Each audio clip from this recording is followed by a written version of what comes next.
Big ബോസിലൂടെ ഒരുപാട് പേർക്ക് സുപരിചിതയായ ഒരു വ്യക്തിയാണ് ജാൻമണി. പക്ഷേ ഈ അടുത്തിടെ പ്രധാനമന്ത്രിയെ അപകീർത്തിപ്പെടുത്ത രീതിയിൽ സംസാരിച്ചതിന് ജാൻമണിക്കെതിരെ വലിയ രീതിയിൽ വിമർശനങ്ങളും മാത്രമല്ല പരാതി നൽകുകയും ചെയ്തിട്ടുണ്ടായിരുന്നു.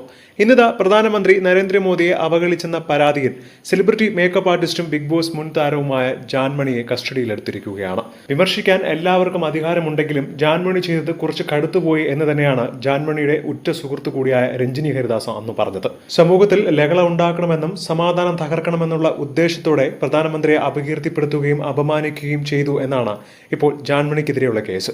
സംഭവത്തിൽ കേസെടുത്തതിന് പിന്നാലെ താൻ നടത്തിയ പ്രസ്താവനയിൽ ഖേദം പ്രകടിപ്പിച്ച് ജാൻമണിയും രംഗത്തെത്തിയിരുന്നു. താൻ ഇംഗ്ലീഷിനുള്ളതിനെ മലയാളത്തിൽ പറഞ്ഞപ്പോൾ തനിക്ക് മലയാളം അറിയില്ലെന്ന് എല്ലാവർക്കും അറിയാം, അതെങ്ങനെയോ മാറി തെറ്റായി പോയതാണ് എന്നാണ് ജാൻമണിയുടെയൊക്കെ വിശദീകരണം.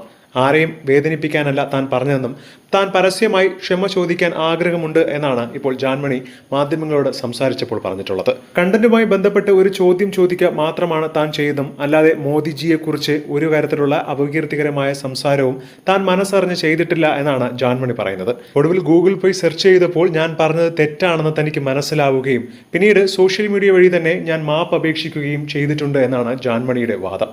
എന്താണ് ഇതിനെക്കുറിച്ചുള്ള നിങ്ങളുടെ അഭിപ്രായമെന്ന് താഴെ മറക്കാതെ കമന്റ് ചെയ്യുക.